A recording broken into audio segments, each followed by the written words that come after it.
नमस्कार. जय महाराष्ट्र. मी डॉक्टर अनिल फळे. काल अंजली दमानिया सामाजिक कार्यकर्त्या यांनी कॉल बॉम्ब टाकला. त्याच्यामध्ये अशोक खरात आणि एकनाथ शिंदे यांच्यासह अनेक राजकीय नेत्यांचं कसं बोलणं झालेलं आहे ते त्यांनी महाराष्ट्राला सांगितलेलं आहे. आता मुख्यमंत्री देवेंद्र फडणवीस हे उपमुख्यमंत्री एकनाथ शिंदे आणि अशोक खरात या दोघांच्या दरम्यान जे बोलणं झालेलं आहे ते महाराष्ट्राला सांगणार का, ऐकवणार का, हा या क्षणाचा प्रश्न आहे. आणि आपण त्याविषयी थेट विश्लेषण करतोय. राजकारण आहे, समाजकारण आहे, धर्मकारण आहे. महाराष्ट्राच्या दृष्टीने ही चर्चा अत्यंत महत्वाची आहे, कारण की सध्या वातावरण तसं पेटलं गेलेलं आहे.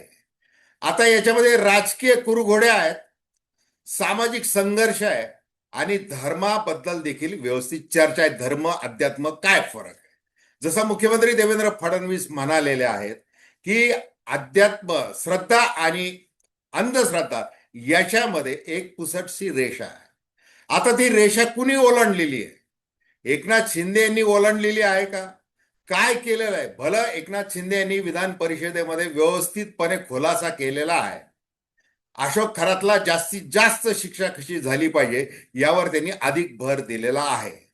आता असं असलं तरी जसं राज ठाकरे यांनी जे काही एक्स पोस्टवर सांगितलेलं आहे महाराष्ट्राला, की याच्यामध्ये माझ्या कानावर असं आलेलं आहे की एकेकाचं महत्व कमी करण्यासाठी देखील या प्रकरणाचा वापर केला जात असल्याची शंका येते.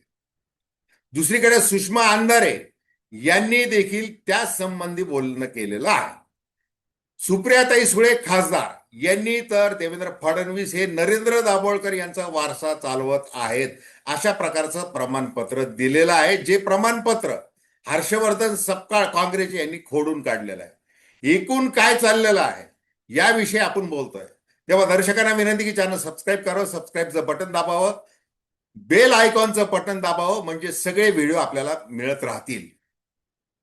तटस्थ भूमिकेतून स्वतंत्र पत्रकारिता म्हणून सर्वसामान्यांच्या दृष्टिकोनातून आपण चर्चा करत असतो. ज्या वेळेला अशोक खराचं प्रकरण समोर आलं त्यावेळेला ज्या पद्धतीने कर्तव्य दक्ष मुख्यमंत्री म्हणून आणि गृहमंत्री म्हणून देवेंद्र फडणवीस यांच्या नेतृत्वाखाली पोलीस महासंचालक सदानंद दाते यांनी सापळा रचला आणि पोलिसांना कामाला लावलं आणि अशोक खरातला बेड्या ठोकल्या. आता हा अशोक खरात कुणाकुणाशी संबंधित?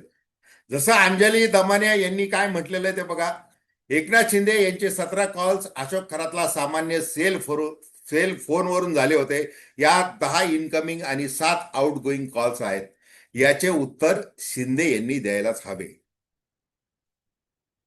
यात 10 इनकमिंग आणि 7 आउट गोईंग कॉल जे आहेत ते नेमकं काय बोलणं झालेलं आहे त्याचा सीडीआर बाहेर आला पाहिजे. कॉल डिटेल्स रिपोर्ट बाहेर आले पाहिजेत अशी आता लोकांची इच्छा आहे. आणि ती इच्छा देवेंद्र फडणवीस पूर्ण करणार का हेच आता आपल्याला बघायचं आहे. कारण की त्यांनी ज्या पद्धतीने सापळा रचला खरातला अडकवलेला आहे आणि त्यांनी सांगितलेलं आहे की कसं आहे की श्रद्धा अंधश्रद्धा याच्यामध्ये जी पुसटशी रेषा आहे ती ओळखता आली पाहिजे. आणि मग ती रेषा कुणी कुणी ओलांडलेली आहे.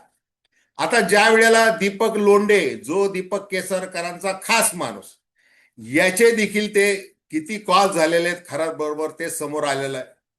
त्याच्यानंतर दीपक केसरकरांनी उपमुख्यमंत्री एकनाथ शिंदे यांना श्री ईशान्येश्वर मंदिराचं महत्व सांगितलं आणि तिथं आणलं. इतकंच नाही, माझं एकट्याचं नाव कशाला घेता, 39 आमदार त्यांचं देखील नाव घ्या असं देखील दीपक केसरकरांनी म्हटलं. आणि त्यामुळे शिवसेनेची अडचण झाली. आणि मग त्याची शिक्षा आता दीपक केसरकरांना काय करण्यात येईल ती करण्यात येईल. मग अगदी ईशान्येश्वर मंदिर ते कामाख्या मंदिर काय झालेलं आहे, कोणत्या प्रकारच्या अघोरी पूजा झालेल्या आहेत, कसे रेड्यांचे बळी दिलेले आहेत काय वगैरे, याची महाराष्ट्रामध्ये अगदी रंजक चर्चा अशी सुरू आहे. आणि दुसरीकडे काय चर्चा सुरू आहे की राजकारण. आता मुख्यमंत्री देवेंद्र फडणवीस हे तसं कुणालाच सोडत नाही.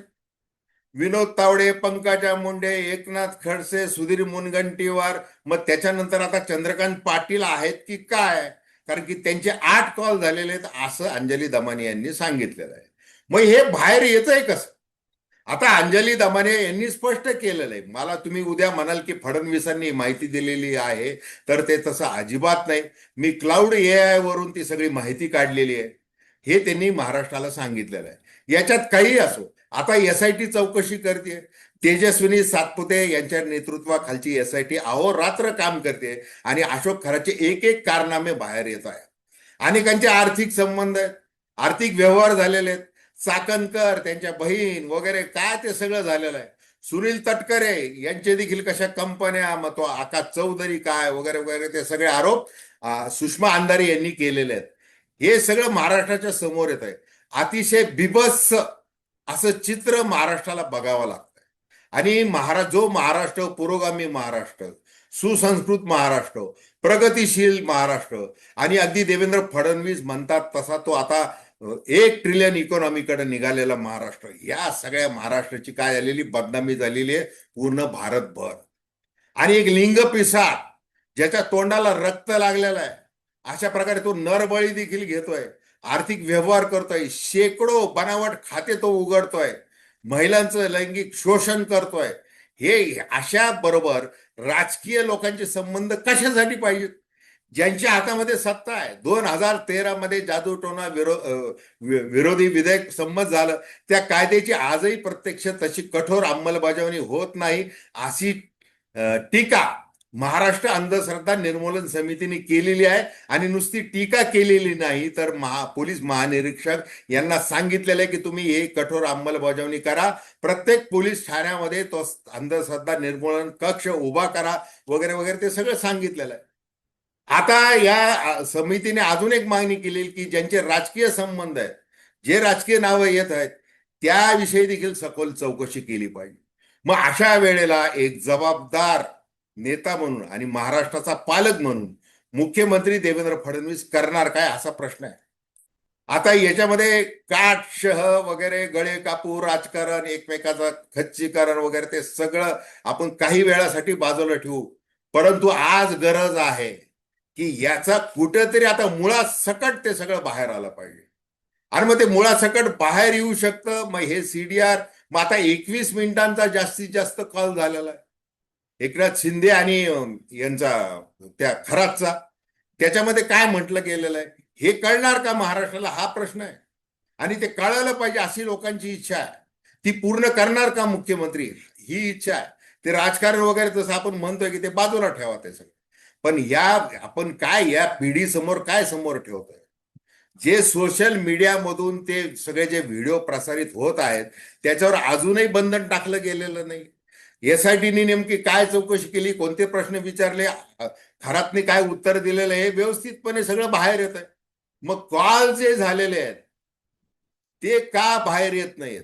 आणि बघा, आपण या चॅनलवर एक व्हिडिओ केलेला आहे की देवेंद्र फडणवीस यांनी हुकुमाचं पान राखून ठेवलं. हा व्हिडिओ तुम्ही अवश्य बघा. आपण त्याच वेळेला म्हटलेलं आहे, ज्या वेळेला देवेंद्र फडणवीस यांनी विधानसभेच्या पटलावर खराची क्राईम नोट वाचून दाखवली, त्याच्यामध्ये एक वाक्य होतं की मोबाईल तपासला जाईल, त्याचे सीडीआर तपासले जातील. आता ते नेमकं काय आहे? मोबाईल क्लोनिंग केला जाईल, काय काय बोलणं झालेलं वगैरे ते सगळं बाहेर येईल, असं त्यांनी म्हटलेलं आहे. आता त्यांची जबाबदारी अंजली दमानिया यांनी वाढवलेली आहे. आता अंजली दमानिया यांनी जे काही ते कॉल्स दिलेले आहेत, तर तो एक प्रकारचा गुन्हा आहे असं म्हटलं जात आहे. म्हणजे दमानिया यांनी कॉल रेकॉर्ड जाहीर केले. यात कायदा स्पष्ट सांगतो की FIR रीतसर दाखल होऊन DCP दर्जाच्या अधिकाऱ्याची लेखी परवानगी विना कॉल रेकॉर्ड काढता येत नाहीत. गुन्हेगारी तपासासाठीच्या कायद्याचा गैरवापर लोकशाहीसाठी घातक आहे. या दोषींवर कडक कारवाईची तरतूद आहे, असं एक वकिलांनी म्हटलेलं आहे. आता शिंदे गटाचे जे आहेत ते सगळे प्रवक्ते की ते त्यांच्या पद्धतीने उत्तर देत आहे अंजली दमानिया यांनी. म्हणजे अंजली दमानिया यांच्या मुखातून जो महाराष्ट्रातला जो निस्पृह नागरिक बोललेला आहे, त्या निस्पृह नागरिकाच्या समोर ही माहिती येणार आहे का, हा खरा प्रश्न आहे. आणि ते त्या अर्थाचं धाडस देवेंद्र फडणवीस हे करणार काय, हा प्रश्न आहे. आता हर्षवर्धन सपकाळ जे काँग्रेसचे प्रदेशाचे अध्यक्ष आहेत, ज्या वेळेला सुप्रिया सुळे असं म्हणाला की फडणवीस हे नरेंद्र दाभोळकर यांचा वारसा चालवत आहेत. सपकाळींनी ताबडतोब विरोध केला. त्याच्यानंतर वसईला जे काही ऋषिकेश वैद्य नावाचा एक असाच लिंग पिसाट पकडला गेला, त्याच्यावरून देवाजी पंत वगैरे अशा शब्दामध्ये निर्वसना केली सपकाळांनी. याला जातीय रंग देण्याचा प्रयत्न केला. या सगळ्या पलीकडे जाऊन मुख्यमंत्री देवेंद्र फडणवीस खरंच या पद्धतीने एक नैतिक धाडस दाखवून महाराष्ट्राची पुरोगामी प्रतिमा, सुसंस्कृत प्रतिमा ही करण्यासाठी पुढाकार घेणार का, हाच या क्षणाचा प्रश्न आहे. तर आपल्याला जे वाटतंय ते कमेंट बॉक्समध्ये अवश्य लिहावं. हा व्हिडिओ आपल्याला आवडला असेल अवश्य शेअर करावा आणि बेल आयकॉनचं बटन दाबावं, जेणेकरून सगळे व्हिडिओ आपल्याला मिळत राहतील. खूप खूप धन्यवाद.